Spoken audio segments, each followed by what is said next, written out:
এক ফোঁটা রক্তে বাঁচে প্রাণ, সেই রক্ত যে দেয় সেই হয় মহান। এই বার্তা দিয়ে সম্পন্ন হলো পুলিশের রক্তদান শিবির। দুর্গাপুর সাব ট্রাফিকের উদ্যোগে দুর্গাপুরের সেপকো এলাকায় অনুষ্ঠিত হলো স্বেচ্ছায় রক্তদান শিবির।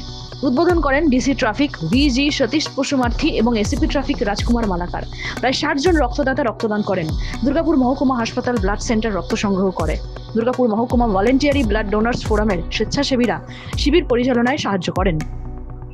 এই রক্তদান শিবিরে উপস্থিত ছিলেন ওসি ট্রাফিক সন্দীপ সোম, সব ট্রাফিকের ওসি আমিনুর খান, ট্রাফিক আধিকারিক আলী রেজাক, আইনজীবী আয়ুব আনসারি, রক্ত আন্দোলনের অন্যতম পথপ্রদর্শক কবি ঘোষ, রাজেশ পালিত প্রমুখ।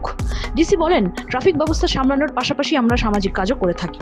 আজ সেই রকমই রক্তদান শিবির অনুষ্ঠিত হয়। ট্রাফিক কর্মীদের পাশাপাশি সাধারণ মানুষও এগিয়ে এসেছেন রক্তদান করতে।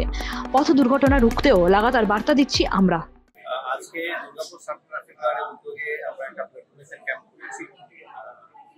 আমাদের অফিসার স্টাফ আর পিআই সবাই উপস্থিত আছেন।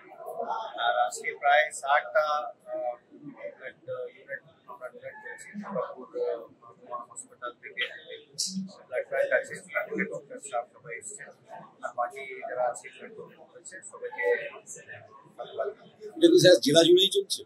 এটা আমরা সব ট্রাফিক গার্ডেই করছি।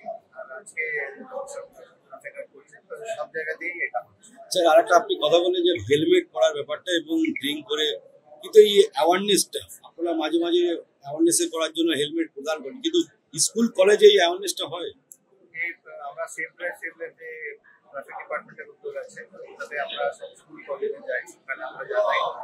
আর ট্রাফিকের অ্যাক্সিডেন্টগুলো আমরা দেখাই, আমরা রেগুলার প্রসিকিউশন করি। তো এই সব আমাদের পক্ষ থেকে অ্যাকশন নেওয়া হচ্ছে। দুর্গাপুর থেকে হরি ঘোষের রিপোর্ট, এএনএম নিউজ।